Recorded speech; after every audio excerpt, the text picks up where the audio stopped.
Hello guys, most welcome. हम कर रहे हैं फाइनेंशियल अकाउंटिंग चैप्टर, चल रहा है हमारा अभी सब्सिडियरी बुक्स। ये चैप्टर का आज का लेक्चर नंबर सेकंड है। फर्स्ट लेक्चर के अंदर मैंने आपको सब्सिडियरी बुक्स होता क्या है, उसका कॉन्सेप्ट, उसका मीनिंग एंड उसके टाइप्स बताए थे। उसके अंदर सबसे फर्स्ट आता था कैश बुक, और कैश बुक को अच्छे से समझा था और कैश बुक के टाइप्स समझे थे। एक सिंगल कॉलम, डबल कॉलम और ट्रिपल कॉलम कैश बुक। आज के इस लेक्चर के अंदर हम जो सिंगल कॉलम कैश बुक है, जिसको सिंपल कैश बुक भी बोलते हैं, उसका न्यूमेरिकल क्वेश्चन सॉल्व करके देखेंगे कि कैश बुक कैसे बनाई जाती है। तो यहाँ पर आपके सामने कैश बुक का एक क्वेश्चन है और इसके अंदर हमको सिंपल कैश बुक बनानी है। सिंपल कैश बुक का मतलब है single column cash book. Single column cash book बोलो या फिर सिंपल कैश बुक बोलो, एक ही बात है। अच्छा, एक चीज समझना, जो सिंगल कॉलम कैश बुक या जो सिंपल कैश बुक होती है ना, उसमें ओनली कैश के ट्रांजैक्शन होंगे। बैंक का ट्रांजैक्शन जब क्वेश्चन में ना हो, आपको क्वेश्चन दे रखा है और ऐसे बोल दे कि कैश बुक बनाओ, तो अगर उस कैश बुक के अंदर बैंक का कोई ट्रांजैक्शन है ही नहीं, ना बैंक में पैसे जमा करा रहे हैं, ना हमारे पास कोई चेक आया जो बैंक में जमा कराया, या बैंक से कोई पैसे कटे भी नहीं है हमारे अकाउंट से, बैंक से रिलेटेड अगर कोई भी ट्रांजैक्शन ना दे रखा हो, तो उस केस के अंदर हम सिंपल कैश बुक यानी सिंगल कॉलम कैश बुक बनाते हैं, जिसमें ओनली कैश का कॉलम बनता है। जो फॉर्मेट मैंने आपको प्रीवियस लेक्चर में बताया था, तो सबसे पहले हम वो फॉर्मेट बना देते हैं और उसके बाद में इस कैश बुक को अच्छे से समझते हैं। फॉर्मेट बहुत ईजी है। कैश बुक है तो इसमें दो कॉलम, दो साइड होगी, टी टाइप का अकाउंट बनेगा जिसमें डेबिट और क्रेडिट साइड होगी। आपको याद है जब हम लेजर पोस्टिंग करते थे तो वहां जो कैश का अकाउंट बनता था ना, कुछ वैसा ही है हमारा ये कैश बुक। ठीक है, सिंपल कैश बुक या सिंगल कॉलम कैश बुक। ये हो गया सेंटर लाइन, इसके इस साइड में आ गया डेबिट और इस साइड में आ जाएगा आपका क्रेडिट। ठीक है, ये हो गया डेबिट और ये हो गया क्रेडिट। अब इसमें एक ही कॉलम होगा अमाउंट का, और वो कौन सा होगा? वो होगा कैश का कॉलम। उसके बाद में ये तो कॉलम्स तीनों ही कैश बुक के अंदर कॉमन है, जिसमें आपका एलएफ हो गया और आपका डेट और पर्टिकुलर हो गया। ठीक है, तो ये क्रेडिट साइड का डेट और पर्टिकुलर और आपका एलएफ, और ये फिर आपका सिंगल कॉलम यानी कि कैश का कॉलम। इसके ऊपर लिख देंगे हम कैश बुक, और ब्रैकेट में आप लिख सकते हैं सिंगल या फिर कॉलम या फिर सिंपल कैश बुक। ओके, अब यहां आ जाएगा आपका डेट, यहां आ जाएगा आपका पर्टिकुलर। ये अच्छे से लिखना होता है एग्जाम के अंदर ना, इसके भी मार्क्स मिलते हैं। अगर कोई हेडिंग अच्छे से डाल के फॉर्मेट अच्छा बनाता है ना, तो भी वहां पर 1-2 नंबर मिल जाते हैं। ठीक है ना, और अगर कोई क्वेश्चन सही भी कर ले लेकिन ये सब कुछ अच्छे से प्रेजेंटेशन ना करे ना, तो उसको मार्क्स कटते हैं बिल्कुल। तो इसलिए आप ये चीज का ध्यान रखना। ये रुपीज यानी कि जो अमाउंट लिखेंगे हम कैश वाला। ओके, ठीक। अब आइए यहां पर देखते हैं क्वेश्चन में क्या बोल रखा है। क्वेश्चन में जाने से पहले मैं आपको बताना चाहूंगा कि ये जो कैश है ना, ये एक्चुअल में एक तरह का कैश अकाउंट है। जैसे लेजर पोस्टिंग करते थे ना, तो वो सेम ही चीज है।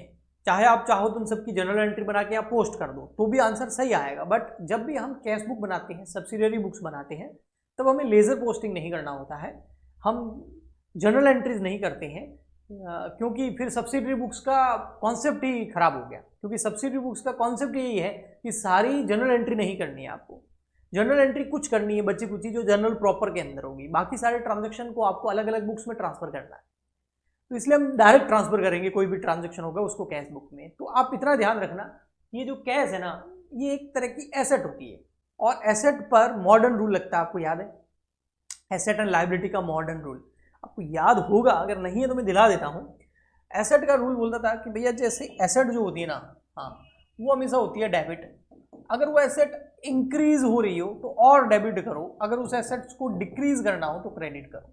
अब हमारे यहाँ पर कैश जो है वो एक तरह का एसेट है, तो कैश हमेशा डेबिट होगा सबसे पहले, तो इसलिए इसका ओपनिंग बैलेंस डेबिट साइड में आएगा। कैश एक एसेट है, डेबिट होती है, इसलिए इसका ओपनिंग बैलेंस डेबिट साइड में आएगा। इतना ध्यान रखना। कैश अगर इंक्रीज होगा तो हम डेबिट करेंगे, कैश अगर डिक्रीज होगा तो हम क्रेडिट करेंगे। सिंपल। ऐसे कैसे अगर लाइबिलिटी रूल भी होता है, लेकिन वो यहाँ पर यूज नहीं आएगा, आपको पता है वो क्या होता है। लाइबिलिटी हमेशा क्रेडिट होती है, इंक्रीज करनी हो तो क्रेडिट करो, डिक्रीज करनी हो तो डेबिट करो। अगर स्टार्टिंग से आप लेक्चर देख रहे हैं तो आपको पता होगा।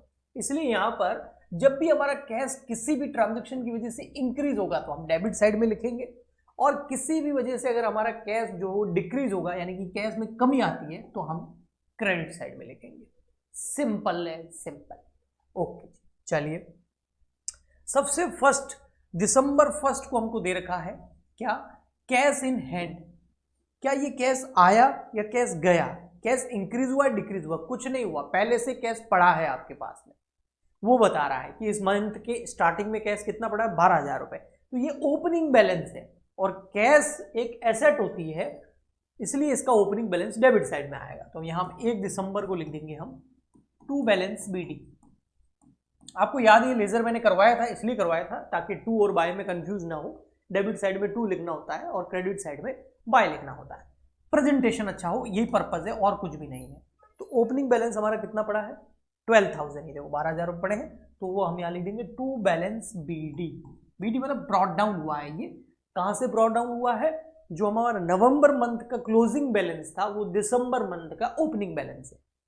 तो नवंबर मंथ से ब्रॉट डाउन करके हम दिसंबर मंथ में इसको लाए हैं। ओके, ठीक। नेक्स्ट, अब आगे देखना दिसंबर 5 को क्या हो रहा है। अच्छा, कोई भी उधार अगर यहां एंट्री होगी तो कैश बुक में नहीं आएगी, ये ध्यान रखना। Cash received from Bhanu, Bhanu से कैश रिसीव किया है। भाई भानु से आपको पैसा मिला है तो आपका कैश इंक्रीज होगा कि डिक्रीज होगा। छोटे बच्चे को उसको पूछ लेना तो वो बता देगा कि भाई तेरे पास 12,000 रुपये पड़े थे पहले से और तेरे को 4,000 भानु से और मिले, तो तेरे पास कितने रुपए, वो बोलेगा 16,000 रुपये, तो कैश इंक्रीज हो गया। बिल्कुल ये सिंपल है। तो हम यहाँ पर डेबिट में लिखेंगे क्योंकि कैश इंक्रीज हो रहा है 4,000 रुपये से, और अगर कैश बढ़ता है तो डेबिट करना है। 3 दिसंबर की ये एंट्री है, किससे रिसीव हो रहा है, भानु से। एंट्री बना के देख लो भले, cash account debit to Bhanu, यही एंट्री करते थे हम। ओके जी, ठीक। नेक्स्ट, दिसंबर 7 को क्या हुआ, रेंट पे किया। अब आपके पास 16,000 रुपये हो गए ना, हाँ, उसमें से आपने कुछ रेंट पे कर दिया। कितना रेंट पे किया आपने, 2,000 रुपये का।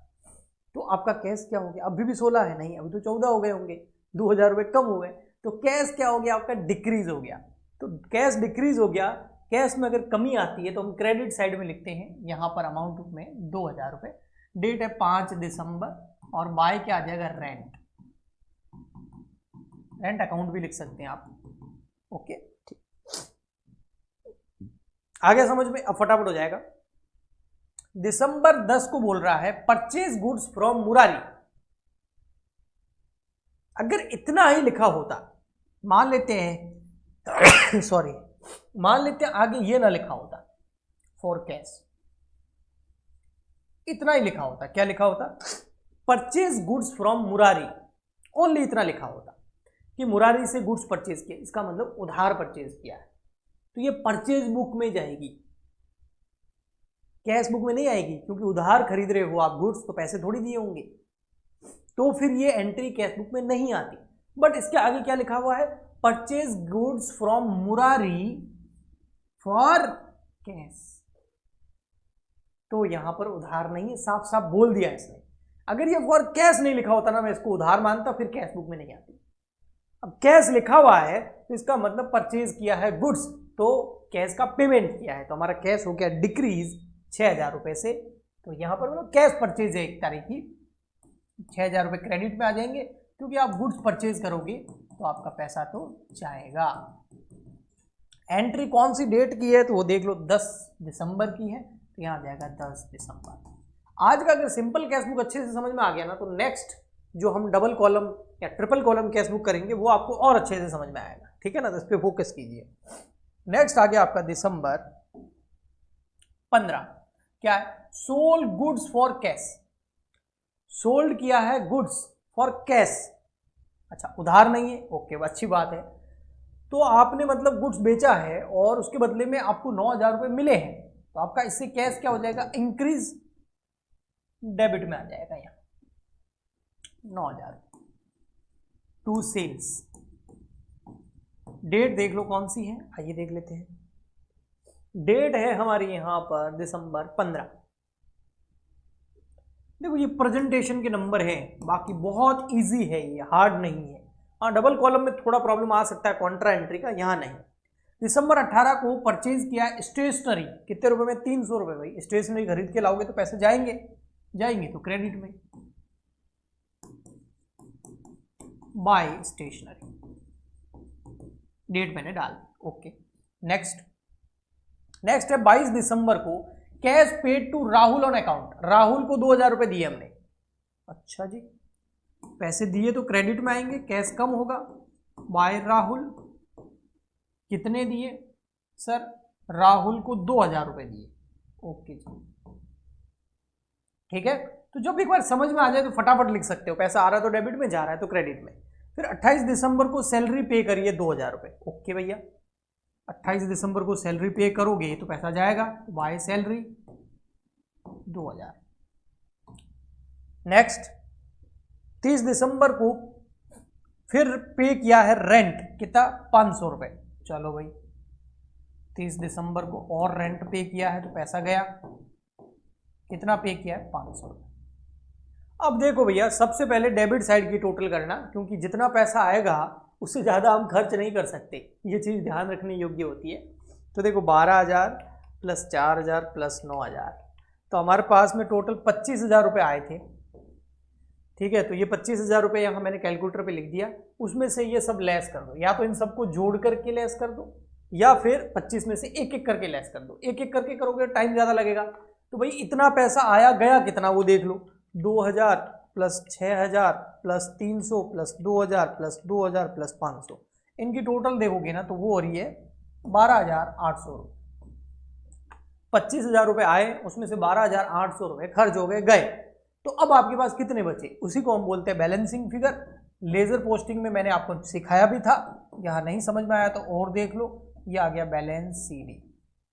ये कभी नेगेटिव नहीं हो सकता, इसलिए बैलेंस हमेशा क्रेडिट साइड में ही आएगा, क्योंकि जितने पैसे हैं उससे ज़्यादा खर्च कैसे कर सकते हो, सिंपल सा रूल है। तो 25000 में से 12800 लेस कर दो, 12800 तो आ गया 12200 रुपये। ये क्या है? ये आपका एंड में कैश बचा हुआ है। जैसे स्टार्टिंग में हमारे जो है जेब में 12000 रुपये थे, फिर इतने आए तो 25 हो गए, फिर इतने इतने खर्च हुए, तो अब हमारी जेब में 12200 रुपये बच गए। तो ओपनिंग 12000 थे और मंथ के एंड में 12200 रुपये हो गए। अब ये दिसंबर का क्लोजिंग बैलेंस है। अब जब हम आगे नेक्स्ट जनवरी मंथ का ये कैश बुक बनाएंगे ना, तो ये जो बैलेंस CD है ना, यही आके यहाँ पर 1 जनवरी को क्या बन जाएगा? Balance BD 12200। फिर पैसा आएगा यहाँ डेबिट में, जाएगा क्रेडिट में, फिर बैलेंस बचेगा। इस तरीके से ये कैश बुक आगे चलती रहती है। हमें तो केवल एक ही महीने की बनानी थी, तो हमने बना ली। आया समझ में आपको? तो कहने का मतलब बहुत सिंपल है। आई होप आपको ये बिल्कुल अच्छे से समझ में आ गई होगी। ठीक है ना? ओके जी, हाँ जी। टोटल में कोई मिस्टेक हो तो एक बार वापस देख लो। 12000 plus 4000 plus 9000 minus 2000 minus 6000 minus 300 minus 2000 minus 2000 minus 500। नहीं, कोई मिस्टेक नहीं है, इसका मतलब एकदम करेक्ट है। तो आई होप आपको अच्छे से समझ में आया होगा। हम मिलते हैं नेक्स्ट लेक्चर में। आज के लिए इतना ही, तब तक के लिए गुड बाय, थैंक यू।